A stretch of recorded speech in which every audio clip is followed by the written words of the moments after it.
Welcome back to the Ospreys Eyrie, the Ospreys fan pod.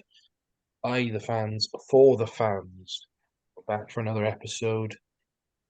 Not in London, but we are indeed back at home this week. Back to a full squad. Much like the Ospreys, is not something we could boast about this season that we're back up to a full squad. Joining me this week, as always, is Yeston. Yeah, I'm in Cardiff actually, so I'm expecting merger talks to hit the news tomorrow morning. But yeah, we are. I think the Ospreys are back in Swansea this weekend. So what you're saying is we're merging with Cardiff Central podcast as we speak. Well, that's not up for me to decide. That's obviously a decision that's to go upstairs. And of course, joining me as always, or coming back, it's been a few weeks that is Darren. How are we, Dar? Hello, fine, thank you. Yeah, back and back with some exciting news. If things are led to believe. Indeed, indeed, indeed. Uh, Thanks to everyone who downloaded, listened, shared it last week. We had a really good week. Some really great feedback, and it always helps when you're winning as well. So the more we can talk about wins, the more we can keep providing you with some top quality stuff. So let's move straight into news. Then it's not something we normally do with an Ospreys pod because there's normally just injury news. But two bits of news since we last were on air. Ospreys have announced the signing on loan of Lucid prop James Kenny from Exeter Chiefs. 24-year-old has made about 30 odd appearances, scored 2 tries, and was part of the Premiership Cup winning squad. Speaking to some Chief fans, told he's very underutilized. He's a big boy. Um, we know what Toby's like. He likes a dynamic loose head and scrummage well. So, do I expect him to get lots of game time? Probably not. Um, look at the extent of Garton's injury. But I wish him all the best, and I hope he settles in. Are we happy with that signing, Dar? Yeah, happy. You know, it's better to get players in now than just waste your time and just pick any old player up or something in the middle of the season. Get them in now, settle them in now, and when they're required to join the team, either starting or on the bench, they're there ready and they know what to expect. Yeah, yes, happy with James Kenny. Yeah, he seems like a good prospect from what you hear from Exeter supporters online. It'll be interesting to see if he becomes the next Jordan Lay, but The Phantom. I think he might have a bit more game time, but it Yeah, I can definitely obviously see. depends on the injuries. But yeah, it's quite interesting. I think a few Exeter supporters have said they might not, they should have used him a little bit more. So yeah, it's an intriguing signing. Look, as we've spoken about this week, nothing will make up for stealing our, angry New Zealand boy in Ethan Roots, who annoyingly is absolutely killing it in the Premiership, and I wish him all the best. He's causing chaos, and it's just yeah, he's a brilliant player, and yeah, like you said, wish him all the best, but wouldn't have minded him for an extra season or two down here. This is Um, why Go this on, is Dad. sorry. This is why you don't get attached to good players, because when they go, and then they just go and prove their worth, and then you're like, oh look, we're missing out on such talent. Like, but It's a real, I think it's a real kudos to our scouting team, whoever was Mike Ruddock and his team, to go out and identify these players because he's brought over. I look at the three that I always bring to top of my head are Sam Underhill. Picked him up at Cardiff University, got him into Bridgend, brought him down to Ospreys. He has, a fantastic run. Gets spotted by Eddie Jones, who asks him to go sign for an English club so he can play for England. Right. Then you've got the other one would be Tyler Ardron. You bring Tyler Ardron over as a belting couple of seasons, goes over to the Chiefs. and now is at Castor. He's literally today's just signed a new contract to 2026. And then look at Eastern Roots. He spends 2 seasons. He was really raw when he first came over. You know, we barely played pro rugby at all last season, and especially the second half of last season. He was just so good. And then it is no wonder that Exeter came in for him. You know, so look, wish him all the best. But yeah, James Kenny. You know, depth is key to our Challenge Cup run, as well as challenging for that top 8. Speaking of squad depth, though, probably the biggest news to come out of Ospreys this week is that the Ospreys have engaged in a partnership deal with former Pro 14 side and current Currie Cup side Toyota Cheetahs, and have completed the loan signings of 3 players. First reported by Wales Online, the Ospreys have signed scrum half Ruben Kruger, Marnus van der Merwe, and very fast winger Daniel Kasende on loan. Now, this was just hearsay at first, but this morning, the official Toyota Cheetahs Twitter account tweeted out saying, as part of the partnership, 3 Cheetahs players have joined the Ospreys on short-term loan. Daniel Kasende, lightning fast winger, Marnus van der Merwe, who made his Pro 14 debut against the Ospreys back in 2018, and Ruben Kruger, a South Africa under-20 scrum half. Both, you know, going on to say quotes by General Manager Dan Griffiths, the Ospreys saying partnership, you know, allows players from both sides to experience different cultures and different rugby competitions, with Cheetah CEO Ross van Reenen commenting the same. This tweet was quickly deleted, though. Whether that's just a timing issue, Cheetahs have just tweeted out at the wrong time, but it does sound like this is happening. I think a lot of people are putting it down to just when the visas are secured.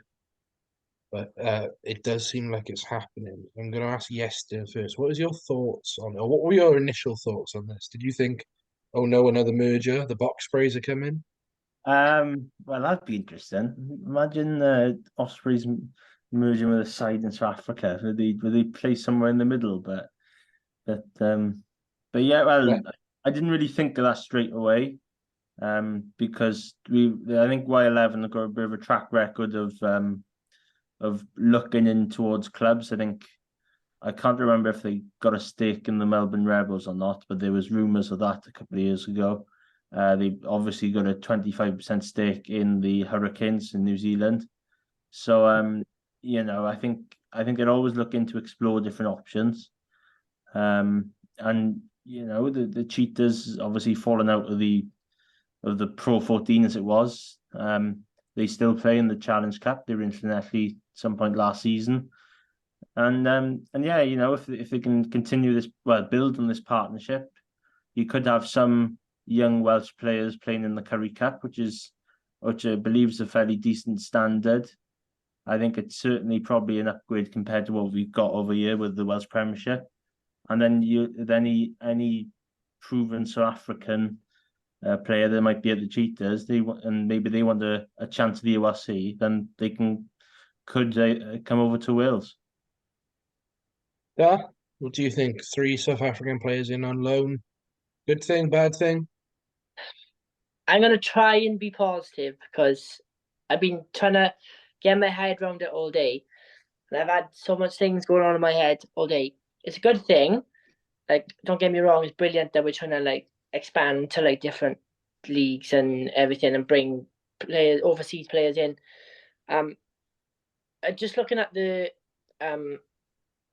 Kruger one, the scrum half, going back a couple of weeks, I can't remember who said it, but I think it was you, James. I think you asked the question if Ruben Morgan Williams was this his time to shine, in the number 9 jersey, and obviously Ruben, I think Kruger and Ruben are the same age, I think, but obviously competition is always welcome. You know, why not? Because you get the best out of players if you got more competition. But do you both think that we got Luke Davis, we got Cam Jones, and we got Ruben Morgan Williams in that scrum half position?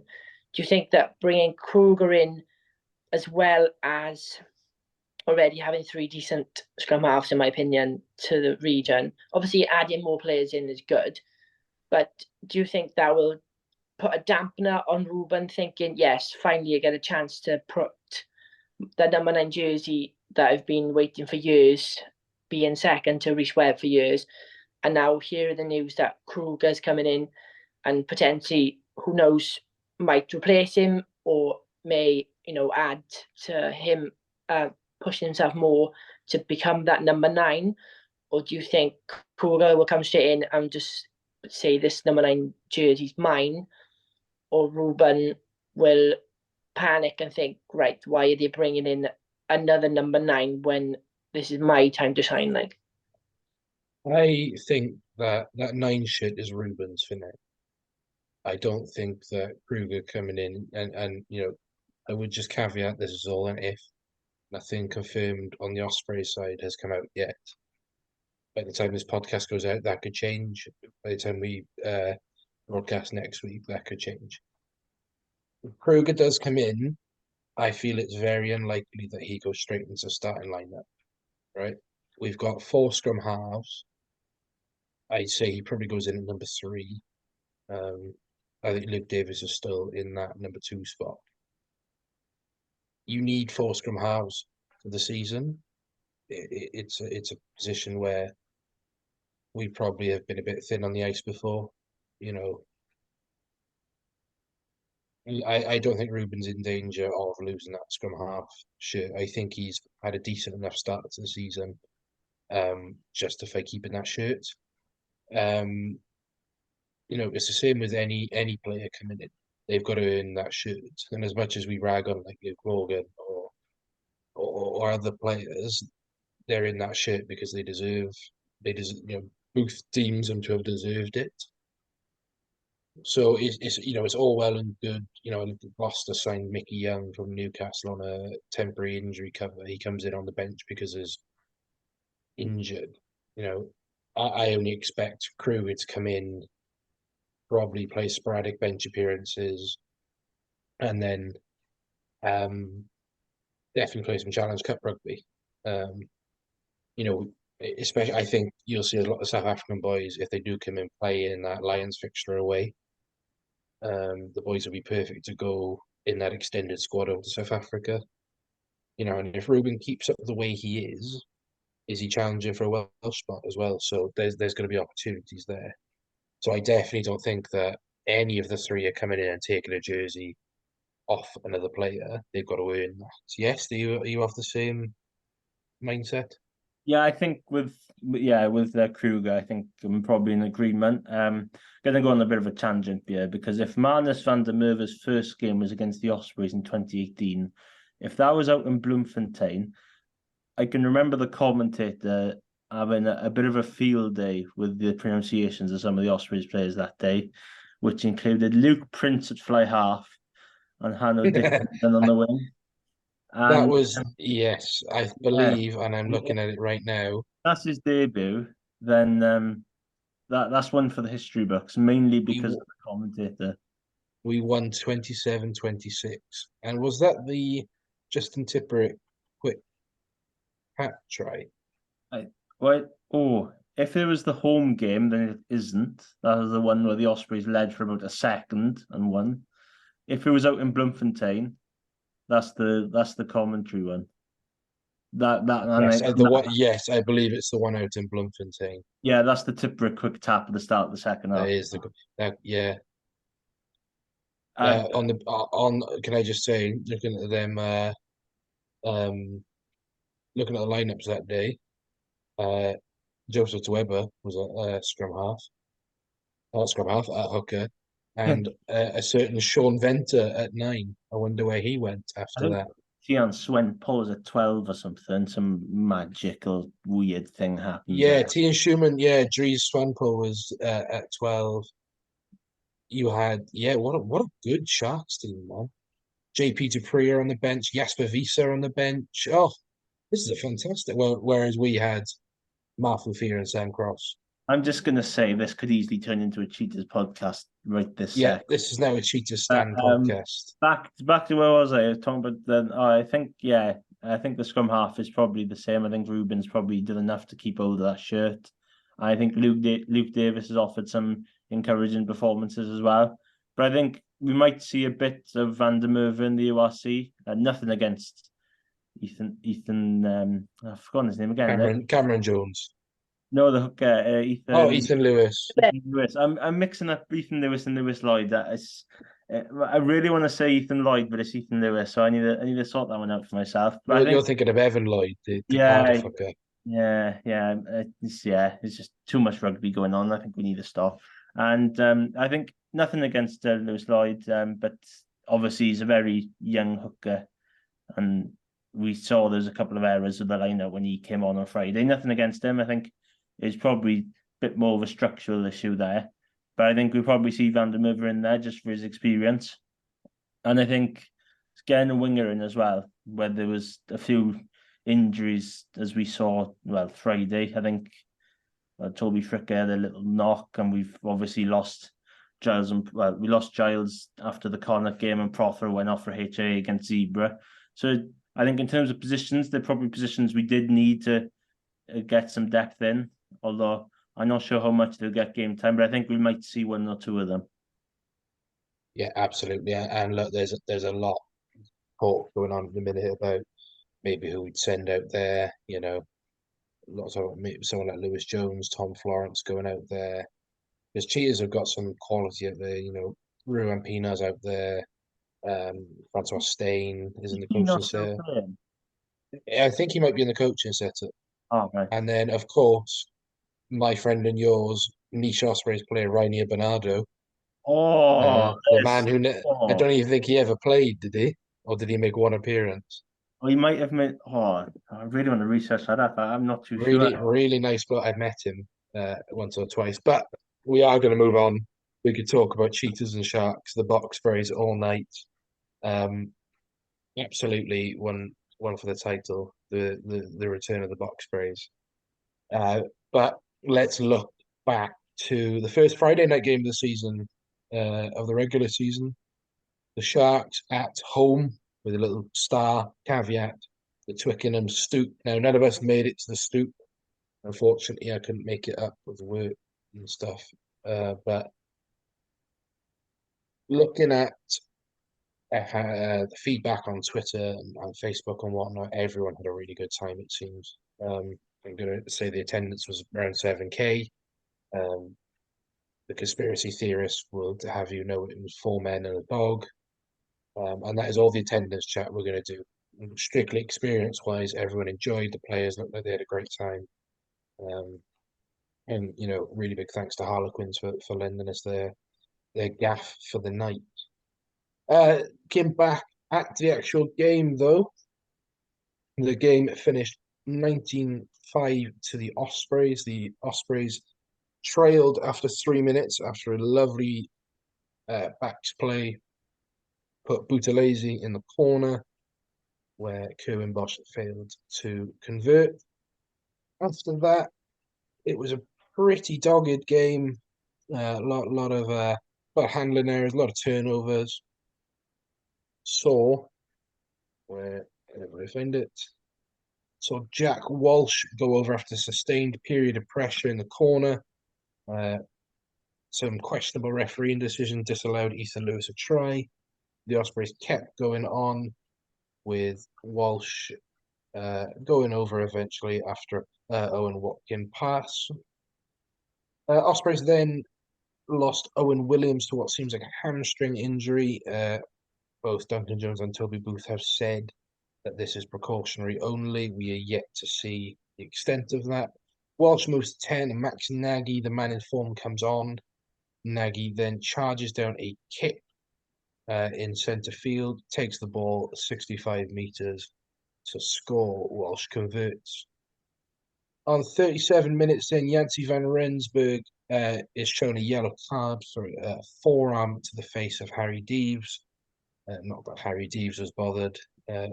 He went off. He did go off for HIA, but passed it. Ospreys then capitalised this on 39 minutes. They got a penalty, which they took quick. Jack Walsh put a lovely kick over the top, which the Sharks backline failed to regather. A kick through by Kieran Williams saw him score on 39 minutes. That was the last point of the game. No points scored in the second half. The Ospreys weren't able to procure a bonus point, but did deny Sharks any points from that game. Darren, overall performance, are you happy? Are you sad? Sad we left the bonus point out there. How are you feeling after that Sharks game? Overall, happy. We won another game. Can't fault it. And quite sad that we didn't quite get 4 tries, but a win's a win. And I think Mark Jones is looking like he's implemented his defence style, because obviously we didn't concede at all in that second half. But then on the flip side, we didn't score in the second half. But if Mark Jones can keep up that amazing defensive effort all season, I think we'll do quite well defensively against bigger, better teams. Not dissing the Sharks, because they had some big attacking threats all over the place. But overall, happy. Max Nagy doing Max Nagy things this season. If he carries on, if he is Welsh qualified, to chuck him in that Wales squad. But happy with the win, and may the winning streak continue against Glasgow this weekend now. Yeah, absolutely. I think you summed it up really well there. Really great performance, and probably the opposite to what we've seen over the last couple of weeks, where we've seen a bit more free flowing rugby, going through the hands, where actually we've seen proper defence from the Ospreys. Harry Deeves made 19 tackles, but I think he only missed 2. He was everywhere on Friday night, as was everyone. I think everyone put in a shift. Yes, who stood out to you individually? Well, I can now declare the James Fender fan club is open. That is the first thing I'm going to say, because for a young second row to come into the side with injuries and plays away, he looked like he'd been playing the game for about 10 years alongside Rhys Davis in our second row. So James Fender being one. I thought Garen Phillips had a good night in the scrum. I think it was a bit of a worry at first when he was starting, but it seemed like him and Tom Botha did well, and Botha did a really good job on the Springbok loose head. Deeves, as you mentioned, he was everywhere. Just like a yellow cap, just blowing around the field everywhere. And Morgan Morris, as we mentioned, very, very, very consistent. And then, Ruben Morgan Williams, I think that was the best he's kicked tactically for a good spell. And as you mentioned, Walsh, who came from fullback to fly half, and he performed very well, even if the Owen Watkin pass went about 57 feet too high for him. And then Max Nagy, as we mentioned last week, he's going to be another player that's going to be leaving before we get the real luxury of him. Stop doing this to me, Destin. He's not leaving. He'll never leave. Pick him up. And he was good. He acted like a bit of a goalkeeper and then ran in from 60 metres to score. And I think the one thing for me was, I think Booth mentioned it post-match, was there was a young group of players playing out there and they were disappointed not to get a bonus point. Mm-hmm. And from Ospreys of old, if you're thinking, just happy with a win, and especially what the Sharks did to us a couple of years ago, where they just turned up and Botha Chamberlain walloped everything from about 40 metres out, and the Ospreys lose by 14 points, and everyone's thinking, how did that happen? So to get the win was a real positive, and to see the reaction after it, okay, they did have chances in the last few minutes to wrap up the bonus point, and a missed pass to Nagy, who looked to have a good chance of scoring in the corner, could have gone to hand, but to take the victory is good, and to see the overall reaction was disappointment not to take the bonus point is a real pleasing factor. Yeah, I can't agree more. And I'm going to go on a bit of a rant. I have 2 rants, actually, because I tried to justify this on Rap on Monday. Okay? Winning ugly is still fucking winning, right? I agree. The fact that we're sat here talking about a win that we're proud of that didn't include a bonus point is really, really good. Okay? Because I've been sat in the stands after we've lost the fucking Southern Kings. We've been battered. I've been watching scrum final. We've been battered 58-3 at Munster. Okay, the joy and elation of getting over a hump, right? Which we have been against every South African team, right? We have not beaten a South African team until last week, right? If you don't count the Kings and Cheetahs, right? We have not beaten the Stormers. We've drawn with them in a game we should have won. We have not beaten the Lions. We have not beaten uh, the other ones, whatever they're called. Bulls. The Bulls, that's the one, right? I remember being sat in the stand when we won 8-7 against Ulster after Ali Davis used his head and charged down a kick, right? That was one of the happiest moments of me as an Ospreys fan, okay? As was Friday night. Because that team went out there, 23 years, the average age was of that team, right? And they went out there and they put in good performance. James Fender looked like a right knob, right? And there's that hit and rip he did in that second half, and then there's that one where he just picks a man up and just drags him back like he's a nightclub bouncer, right? James Fender looks like the nicest human in the world. He shouldn't be that horrible to play against, and I fully agree. And I tweeted this off the Eyrie account that Fender is one for the future, and someone has pointed out that we are building some real heft in that second row. Reece Davis again, who I think was lucky to avoid a card.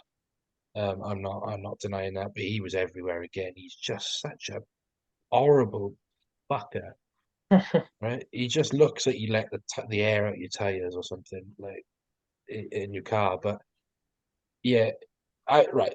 Morgan Morris, right? Not enough is talked about Morgan Morris in the media for me. Okay, you know, a lot of talk, and quite rightly so, because he played really well, but Johan Lloyd at the minute, because 10 is a bit of a problem position for Wales. 8 is also still a fucking problem position, right? Because Faletau is going to be undercooked going into Six Nations because he'll probably be back around January. You've got no other natural 8 that showed any signs of Wales potential. So in having to fill in with Aaron Wainwright, who I really like. I love Wayno. He's a fantastic player. Brilliant for the Dragons, brilliant for Wales. Not a natural 8. I think he works better at 6. You've got, who else could you play? Tame Basham? No, not really. Doesn't work as an 8. Probably best as your impact player off the bench. Looking at Cardiff, you've got obviously Faletau out injured. Seb Davis, not an 8. You've got Shane Lewis-Hughes, not an 8. Thomas Young, not an 8. Right? Morgan Morris is the only natural 8 in Wales. I'm not even going to count Ollie Griffiths Dragons, right? Because he won't be fit. And Jamie won't mind me saying that because he won't be fit. Right? Morgan Morris is consistent in his carrying, his passing, his angles that he runs. Look at that angle he made on that break off that line. Right? He does that every week. Why teams don't pick that up every week, I just don't know. Right, he led from the front on Friday. I was quite worried that when Moggs went into that game as captain, that it did the Warburton thing where it detracted from his overall performance. I don't think it did. I think he brought him a measure of calmness and clarity. And he spoke to his players. He's a popular guy in that group. The fact that not enough is said about him outside of Osprey circles is a fucking crime, right? And I honestly think that if he played in the English Premiership, there would be articles written on him every week. There'd be, why isn't he in the Wales squad and things like that? Because it is the Dombrand thing, right? He plays exactly like Alex Dombrand, right? Maybe without the offloading game. It's really, really annoying that Morgan Morris isn't talked about now. And I'm telling you now, if he doesn't get picked in the next Wales squad, I will not be surprised if Morgan Morris doesn't renew his next contract at the Ospreys. I know he's probably got a few years left. I think he's got 2025, maybe. Right? But I would not be surprised if he just says, do you know what? I'm going to go play in France or I'm going to go play somewhere where I'm more appreciated. You wouldn't blame him for doing it either. No, and I don't think if any Ospreys fan turned around to me and said, "Can't believe he's ditching us," well, I'd be like, "No," because he's playing in a system where he's not appreciated by the national team selectors. I personally think he will get picked. There's no way you cannot pick him in the next World Cup squad. We don't have enough players, right? And I will have this rant every week if I have to, right? Because if he performs well against Glasgow, he performs well against Scarlets, goes into that Christmas period with credit in the bank. Because Scarlet's game is make or break. Because there'll be Gatland will be at that game. He always does. He'll try and make an effort for that game. Right? If he doesn't impress there, I don't know when he's going to impress. There's not a lot of players over the last few years. Probably Rhys Davis was the last one we hyped up a lot, and he's been in and out of the Wales squad. And Morgan Morris, there is no one who deserves it more this season. I think Cam Winnett has been fantastic as well. Morgan Morris has just been a level above for now 2.5 seasons. Okay, so Gatland, if you are listening, and I know you are, pick Morgan Morris. And Ospreys, I know you're listening, right? Just give him a lifetime contract, please. Give him whatever you want. Give him a house, right? I don't care. Whatever it takes to tie that man down to a lifetime contract. Even give Right? him shit or something like. Yeah, give him shares. I don't know. Make him coach, right? Honestly, do what you can to keep that man in an Osprey shirt. Otherwise, My rant otherwise, is over. otherwise, Exeter Chiefs will come in and nick another Osprey from us.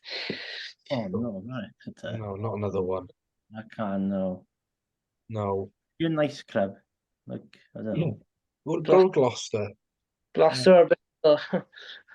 No, not Bristol. They'll ruin him. I just Right. want to pick up on an earlier point from James about games being close and you having a really ugly win, like 10-7 or whatever like that. Just want to say that when the Ospreys were quite poor last season, it was kind of a bit of the same thing where they're trying to blend someone in attack. And then obviously they switched it all up from Montpellier away. And look what happens.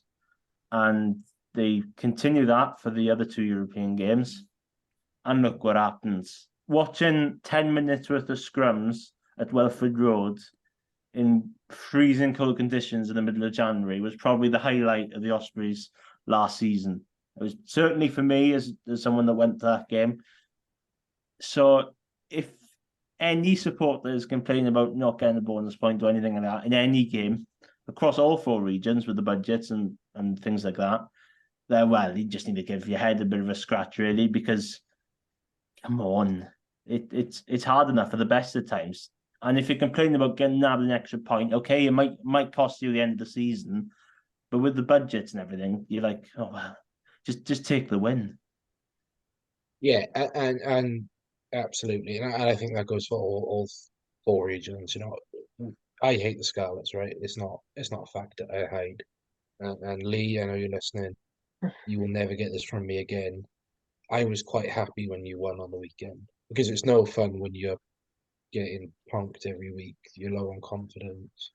You're going into the Welsh derbies with nothing. You know, it's great that you've got that win. You know, they're going to be few and far between for our regions this season. You know, I'm sorry, Cardiff. I can't see you getting anything in Europe. Not with your squad. Lack of depth at the minute, and your injuries piling up. Dragons are just you've got a horrible run of games, but you've got to take any positives that you can. You know, as do Scarlets. They welcome the Lions this weekend, and I hope that they can put up a performance, but ultimately they fall 8 points short, so they don't get a bonus point. But for us, I think that we need to temper our expectations a bit. I think we're two on the bounce, and people are expecting us to walk over Glasgow a bit. Glasgow are a top quality side, and that probably leads us into the next big question is Toby Booth has said that all internationals will be back training this week. What do we think? Do all the Welsh boys come straight back into that squad, or are we keeping some back? Yes, I'll go to you first. I think probably most of them should be back into the fold. I think the only question mark really is Jack Morgan. I think do you probably give him an extra week off because we've got a lovely bit of luxury at open side flanker now, which is quite nice to have with the smaller squads. It was probably I think the only international I'd probably let give a bit of a rest to would probably be Jack Morgan. It would have been Adam Beard, but probably because he didn't have as much game time as I expected in the World Cup, as Gatlin did actually take him off and like wing Pivac. But yeah, I think Jack Morgan probably only one. I think the rest should all come back into the fold. Obviously, there's maybe the other exception of Gareth Thomas, who could miss it this week, but might be back in the next week or so. So yeah, I think in terms of squads selection, it's going to be really interesting to see what comes out of it, because there's a couple of players who really stuck their hands up, and Tipperick's going to be back, but Harry Deeves was immense on Friday night, so it's going to be interesting to see what Booth does. I hope his headache isn't that bad for the back row selection, because he's got the rest of the team to pick. You've been engaging in some conversations on Facebook and Twitter and whatnot about this very subject. What's your view on it? Do you change the flow of the squad, or do you keep it pretty much the same? Maybe sprinkle a few back in. It's all well and good the Wales boys coming back in. It's fantastic because we've got strength and depth again. But going off on the last week win and the week after, a week before, like you said, they've put their hands up. They've done nothing wrong. They didn't concede at all in that second half, there was players that put their hands up and said, "Yeah, look at me.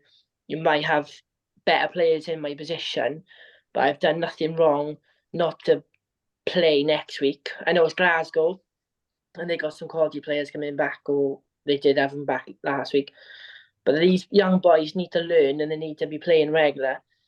The only one probably I know we came on early was Nagy. I chuck him back in the fold at 15 because Owen Williams probably be out for a couple of weeks. So I'd have Walsh at 10, Nagy at 15. Maybe obviously Tips will be back anyway.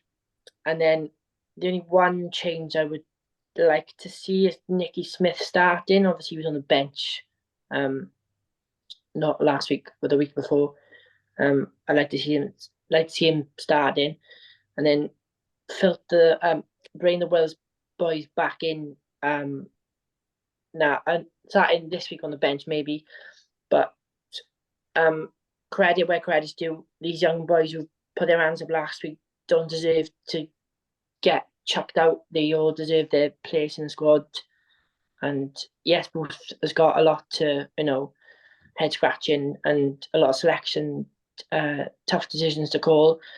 But these young boys prove that they're worth and they're ready to be playing week in, week out, and they've done nothing wrong for them not to be playing against Glasgow this weekend. Respectfully, I'm going to disagree on that one. I do think that, yes, they have proven that they beat a very physical Sharks team with some quality players throughout, but that wasn't a full strength Sharks team. There's no Springbok internationals, played at the World Cup in there. Glasgow have looked at their run. They've beaten Leinster. They lost to Connacht away, and they went and beat the Stormers. Right? They've got their Scottish internationals back. I'm not sure whether they'll have their Argentinians back. If they do have any, am I thinking of Edinburgh? Yeah, Edinburgh got them, but fairly Edinburgh got the Argentinians. But Glasgow going to come down with a settled squad that have been together for a few weeks now. We have to be able to counter that. We have to be able to counter Tuipulotu, Hugh Jones, Darge, people like that. So I agree with you. I think Jack Morgan's the only one I probably have a bit of a question mark over. He's played a lot of rugby. a lot of rugby, more than you probably should have. Wasn't expecting to play against Portugal in the World Cup, so you may be looking at maybe not including Jack Morgan into the fold, giving him that 1 week more rest. I think Adam Beard comes back in.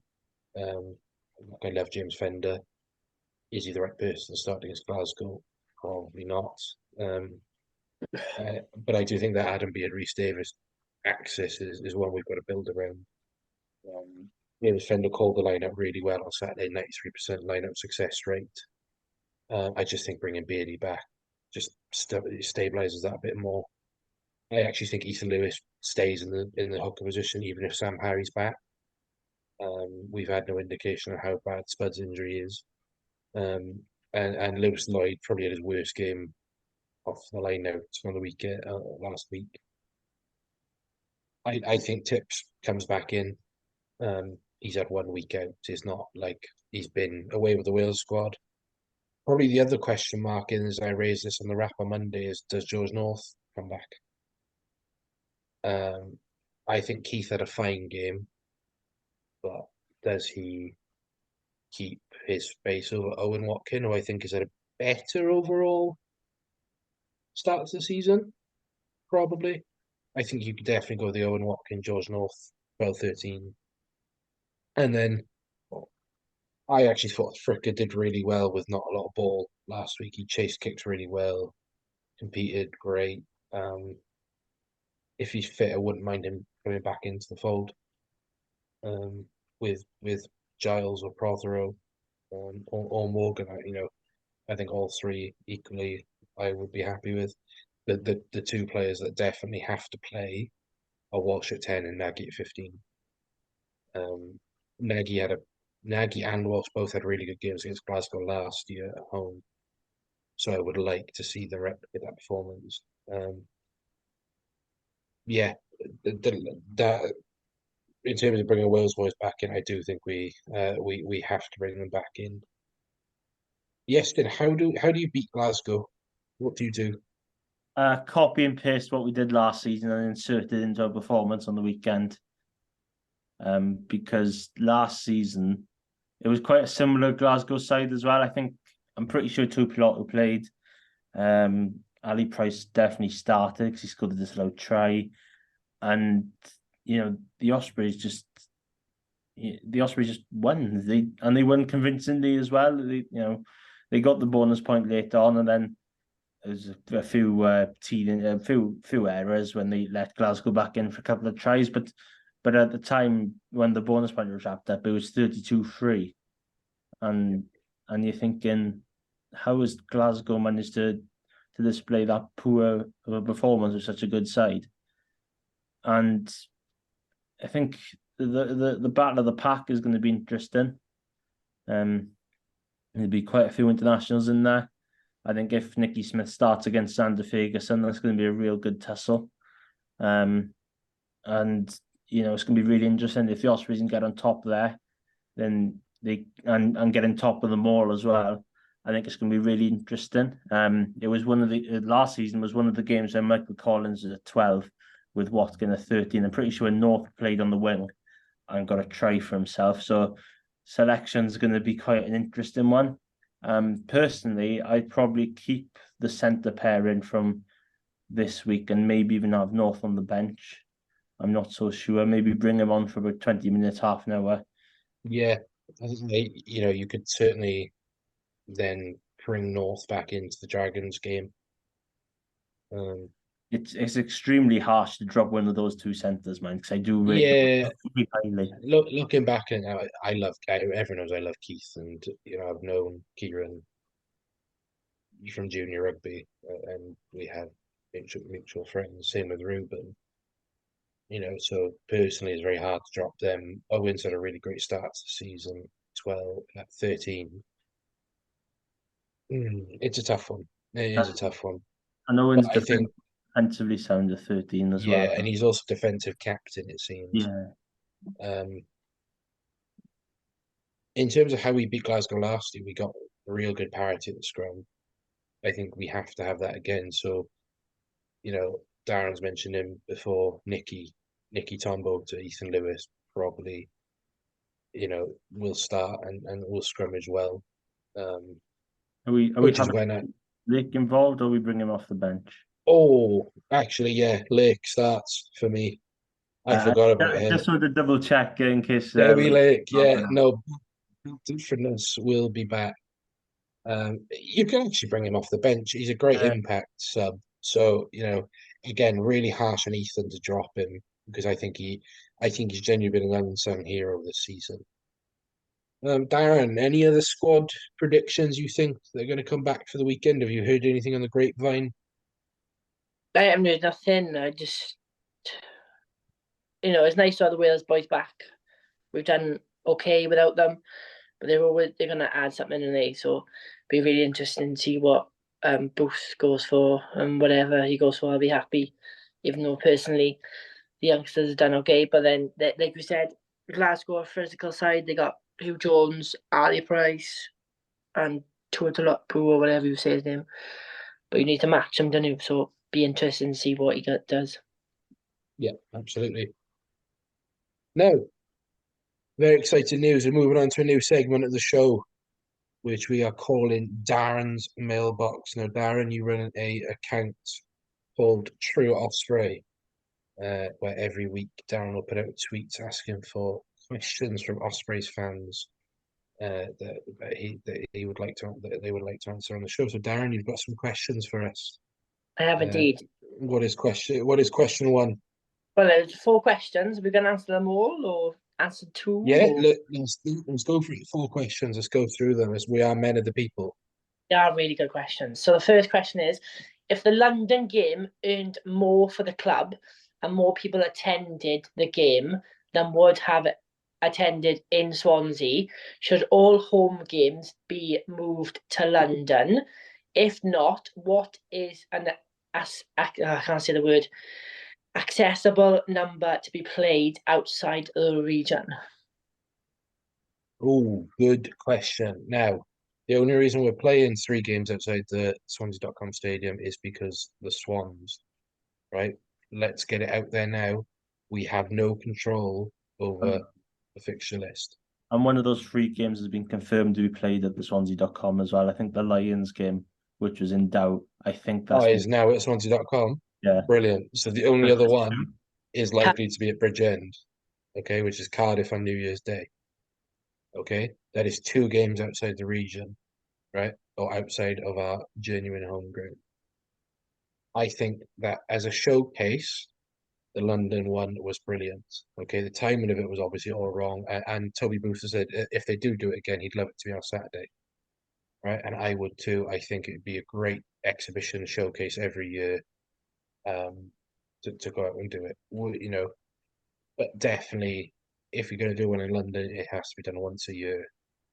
All right, as a showpiece thing.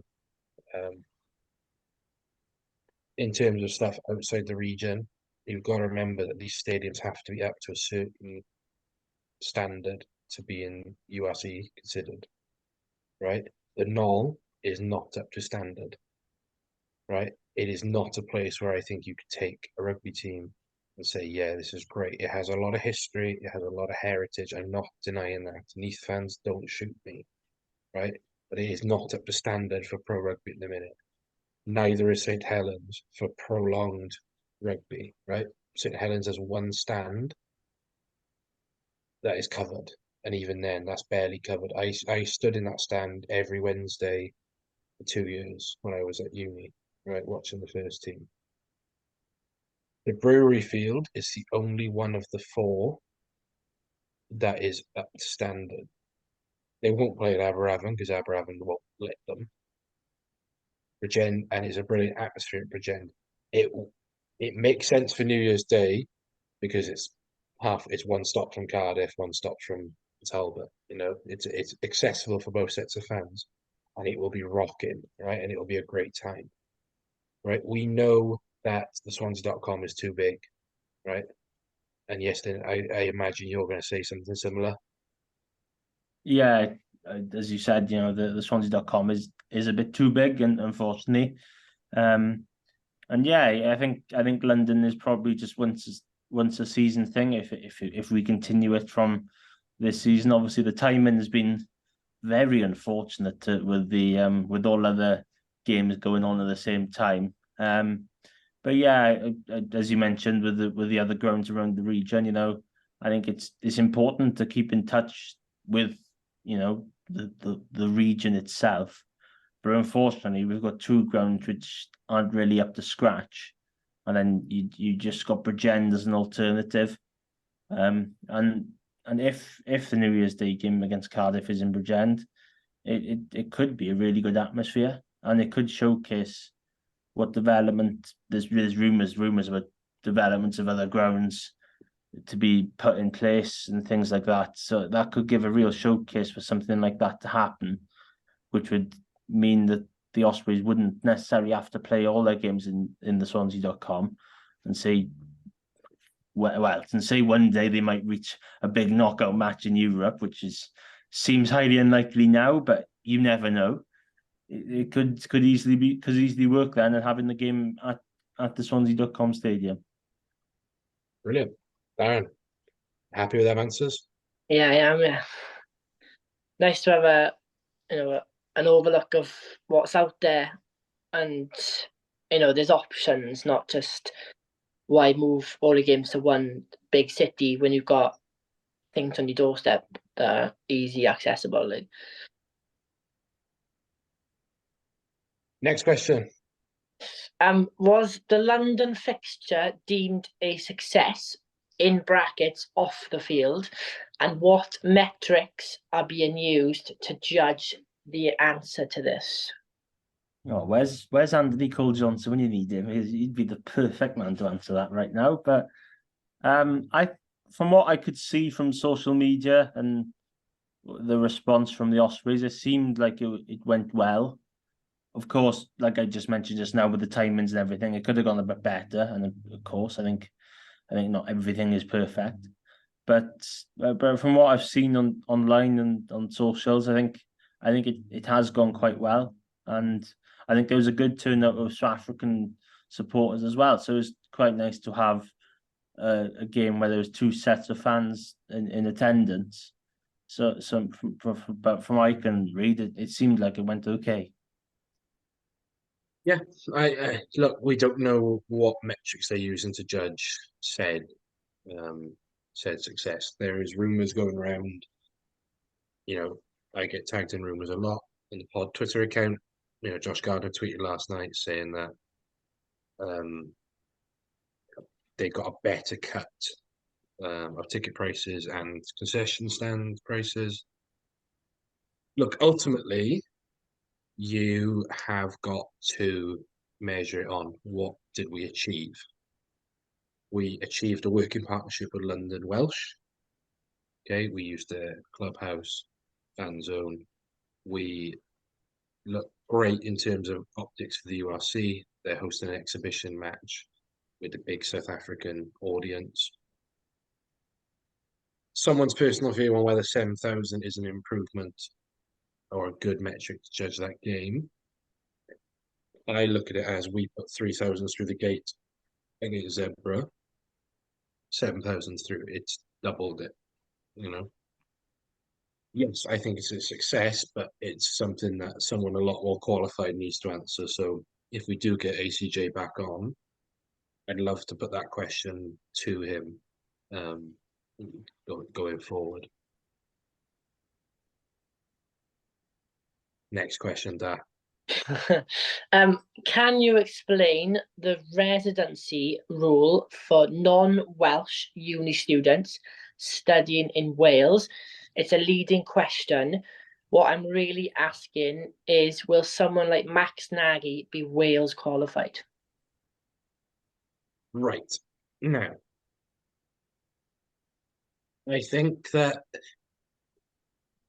there has been no official confirmation around student rugby because it's where a governing body recognises that the Bucks Super Rugby League is an elite league enough for it to be considered professional rugby, because they're not paid for it.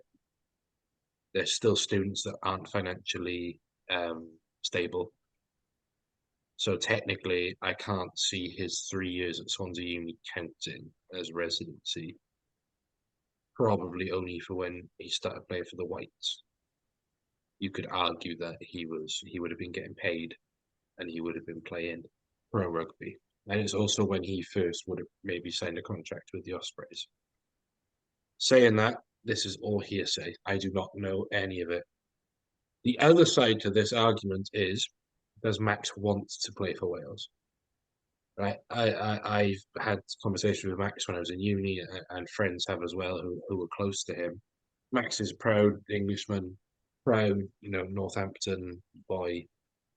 Whether he wants to play for Wales is completely up to him, right? That's the other side of this argument. It's all well and good. Warren Gatland could turn around and phone him and say, Max, we want you in the squad. But it's whether Max would want that for him.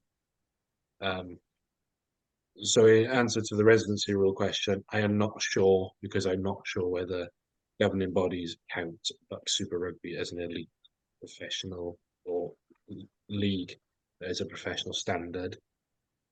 And the other point being, does Max want to play for Wales? Yes, you might be a bit more tapped into this being a uni student yourself. Sadly, I'm not. I'd love to know the answer, and if anyone's got the answer, feel free to send us a message or ping us in a tweet if there's a definite answer out there. But if I had to give a prediction, I don't think the time in university rugby would probably count. Just a knack. I just don't think it is. I think a couple of people were replying of a tweet of mine when I spoke about Nagy on Friday night, and I think they were on about that. I don't think that his days at university do count. So I'm not sure. And as you mentioned, who knows? Max Nagy might not want to play for Wales. Of course, he grew up in the Northampton Academy.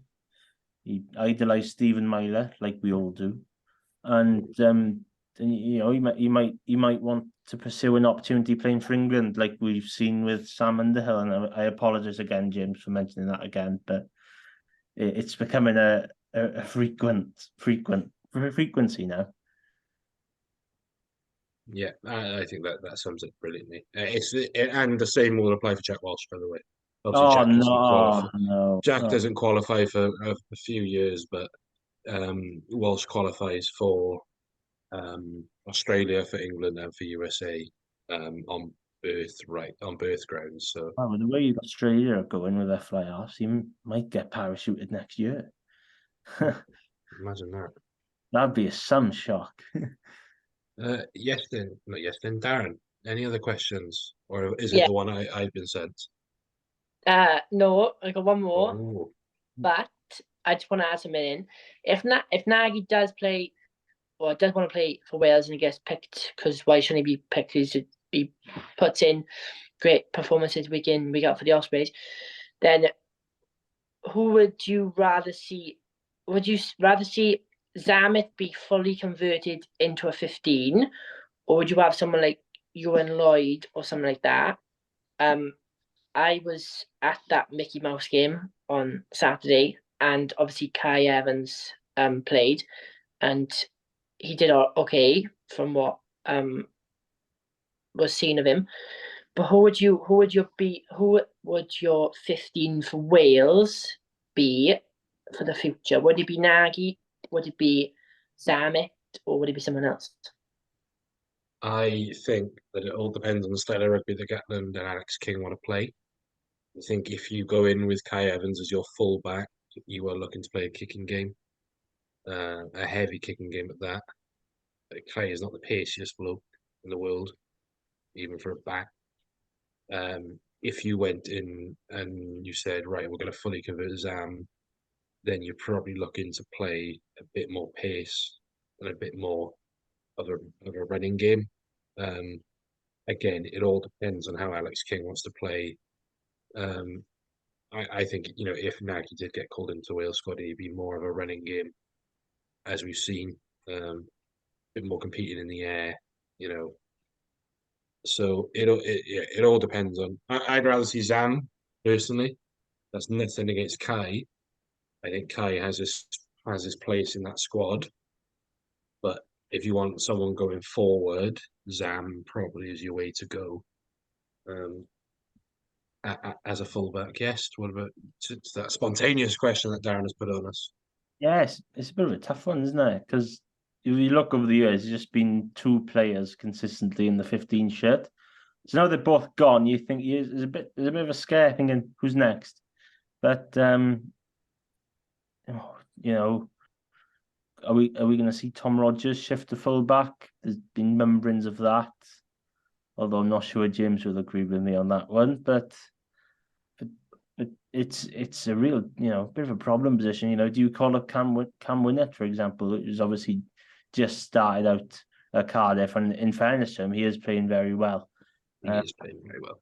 And then you got Kai Evans and no, I don't think there's anyone else in Welsh qualified zone unless you really want to push the boat out and say Johnny McNichol. But no, that's never the answer to any I question unless I don't think fullback would be a very good place to be with McNichol there. So you could even develop someone like Josh Adams, although myself, I prefer him on the left wing scoring tries. So probably, if we're looking for the Six Nations, it probably would be Zamet. And then there's plenty of options out wide. Maybe even, or you can alternate between Rogers and Zamet. Some groundbreaking rugby tactics from myself. Just have two full backs, and one of them could stay on the wing. So yeah, and another point really is the fly off position for Wales, and because Thomas Williams was ending the game there on Saturday, so hopefully Sam Costello is fully fit by the Six Nations, because otherwise we will have to get our thinking caps on. yes, brilliant. Yeah, that keep them coming. This is quite an interesting one. So it'd be great to see what you two think of this question. With the way rugby union's finances are heading, the RFU predictions of a 160 million loss over 9 years, English Premiership clubs gone bust, rumours of more are near bust. Do you think our budgets being cut now, it might actually be putting our sides ahead of the curve long term? What are your thoughts on that? I am going to find quickly a stat that Cardiff Rugby Age Grade put out a few weeks ago, that the URC teams tend to use basically their squads are made up of academy graduates. So Leinster obviously up there, Cardiff at 70%, Ospreys at 62, same Scat at 65. I think the Italian sides are up there as well on that. I think it's that graph, isn't it, of percentages of Well, you say that. Benetton are only 44%. They signed a bunch. Zebra was just 60%. But more importantly, the English teams are in the 40s and below. Saracens we know Saracens Academy is very good, makes up a lot of their team. That makes up just under half of their team. But going down from there, then I'm not saying these academies are all very good. It's just clear that their squads are not made up of academy graduates. Now, what this does say is that, well, they have non-English qualified talent that make up the bulk of their squad that sit in the squad for the whole season and bolster up academy talent. Are they relying too much upon that? Where you look at the success of Leinster in the Champions Cup, not necessarily recently, but URC teams in the Champions Cup, a lot of homegrown players in there. Look at Ospreys going up to Leicester last year. A squad made up of Swansea-born or local-born lads, a lot of which came through the academy system.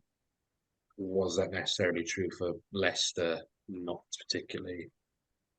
there is an argument to be made that the fact that we're churning out academy graduates that then go on to play international rugby is a good thing that's keeping us ahead of the curve.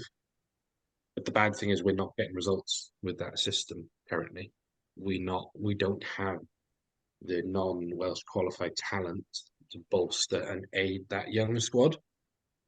So whereas it's great that 60% of that squad are made up of local Swansea-born lads who came through the academy, I'd be happier at 50% with non-Welsh qualified talent that are taking us through and aiding these young players.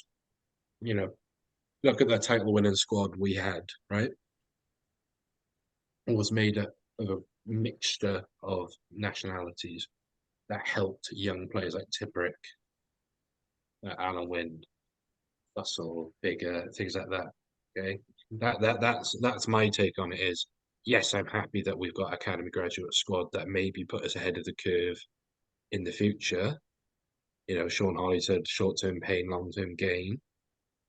But is it sustainable in a results-driven business? Yes, Tim. Yeah, I probably agree with you because it's nice to see all these academy graduates get game time. I've mentioned James Fender a couple of times this evening, but hypothetically speaking, imagine if the Ospreys signed Brodie Retallick from the World Cup. The Ospreys pinned up a deal to sign Brodie Retallick to come in either for a year or even 6 months, just to the end of the season, and maybe another season after that. The amount of development that he would be able to offer to someone like James Fender or to someone like Lewis Jones would develop them ridiculously quickly.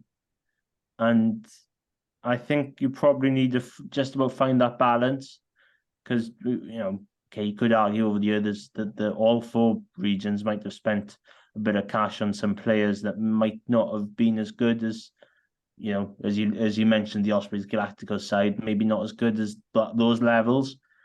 But you can't go into every game with a bunch of academy graduates with one or two internationals, or maybe a few internationals playing. You need some real experienced players. You mentioned Leicester just now, and they got two South African World Cup winners in their side.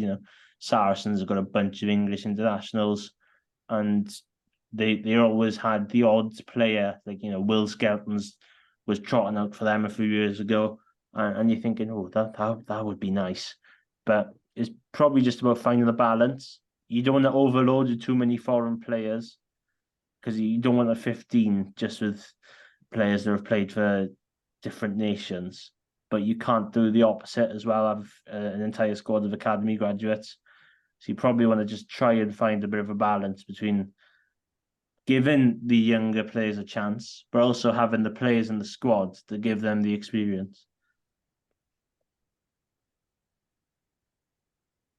Yeah, there's not much more we can say about that. It's a really minefield topic that dominates every Welsh team at the minute, and probably different Welsh teams have approached that a bit differently over the last couple of years. Darren, have you got another question for us? No, I do not have another question, but I believe that you have one from the tweet you put out. Yes, so I put out a tweet 2 days ago for any questions for the Rap podcast, and someone came back to me asking who's best placed to make the blindside jersey their own, and use some stats. So James Ratty has played 15%, 6 games at 6. Oh, sorry, 15% of his games at 6, 52% of his games at 8. Tips has played 3% of his games at 6, 97% at 7, and 1% at 8. Jack has played 13% at 6, 75% at 7, 12% at 8, whereas Harry Deebs has played all his games at 7. With the bulk of time spent in 7 and 8 jerseys, who could one special as a 6, and if so, who? So obviously we haven't had a blindside really. Lydia was in and out, having to play 7 quite a bit. Root stepped up. Obviously, he's gone. Currently, we're playing Ratty, who is probably not the most athletic six possible in that role. Who long term takes that six role for you, Darren? Who takes the blindside flanker role? I think for a minute, I think it's Ratty. I think because, in my opinion, Tips and Jack is out and out sevens. In my opinion, but can easily slot in, and then Deve's six for me. But for now, I think Ratty is the man to take that jersey. Yes. Well, funnily enough, I actually spoke to Harley about this before the Connacht game because he mentioned to me that Ratty was starting at 6 and Will Griff was in the second row. And especially in the Toby booth, we've seen a lot of Will Griff at 6. And obviously, Ratty started out his playing time in pro rugby as a second row before being moved to 8. So my answer would have been Will Griff as a long-term future option for the 6 shirt. I think, obviously, unfortunately, he's injured, but I think he's got that power with him as well as his line-out work. I think it would be rather, it's harsh on the open sides that we've got, but I think I'd rather have a bit of, line-out protection just in case something went wrong in the second row, and then you could easily, slot one of them back in and then bring one of the other flankers into it. So I think personally, if everyone was fully fit, I'd probably have Will Griff at 6. But obviously people are going to disagree with that because they probably want 2 open sides, or in one instance you could have 3 open sides if you really wanted to be picky. But then again, you could have a handful of locks in the back row, which would mean line up ball would be a cheat code. But I would go for Will Griff. Just, an extra line of option is always nice. And I'm probably looking towards the future. Justin Tipuric's not going to be around forever, is he? Unfortunately, I wish he could, but he's not. So I'm probably more thinking about a Will Griff, Jack Morgan, and then one of the number 8s that's called Morgan in 8. Yeah, it's a really tough question. I actually spent a lot of time thinking about it, and I replied to the person saying we will bring it up. The issue is the Ospreys, when Jack and Tips have been fit, don't play a system in which we have a traditional blindside. Whereas with Ratty, we probably use him as a bit more of a traditional blindside where all he does is carry and tackle, and that's it. He's not really even taking that many lineouts when Fender and Rhys Davis are taking the majority. I am a sucker for Jack and Tip starting together. I'm not saying it works in every instance. I think there are genuine times where you need a Will Griff and you need a Ratty alongside a Tips. We know who the future is. It's Jack, it's Harry, Morgan Morse at 8, Morris at 8 as well.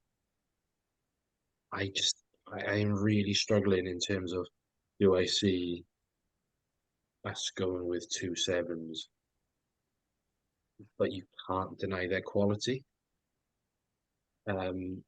With Jack, you are sacrificing a lineout option, but what you get in terms of defensive ability.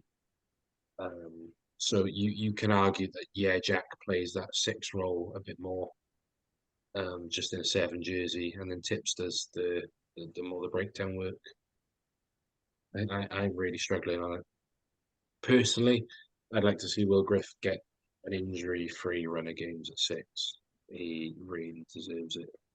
But alas, we're not. So I think going forward, unfortunately, I think we'll just be having Tips and Morgan starting at 6 and 7.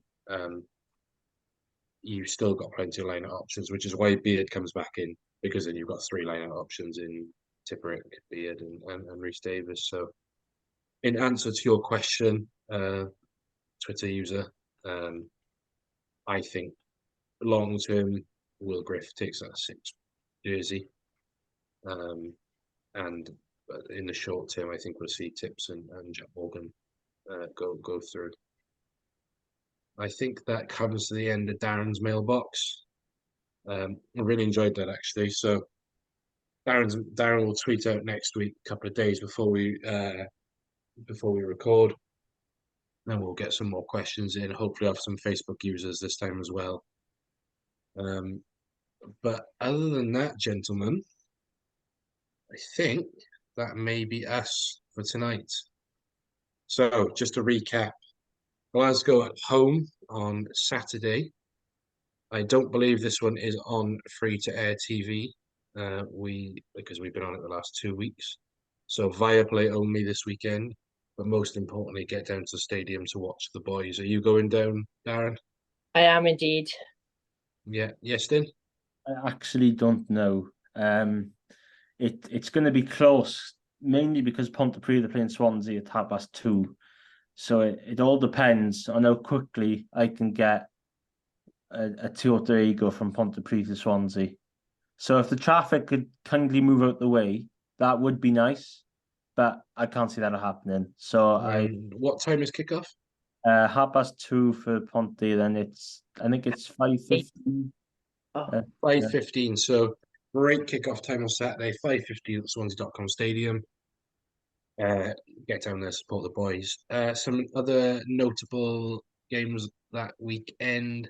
Scarlets host the Lions at the same time. On Friday, the Friday the 10th, Zebra host the Sharks in what will be a very fascinating game. I think Zebra could genuinely get their first win of the URC. And Cardiff face the Bulls on that night as well. Sunday then, Dragons will take on Leinster.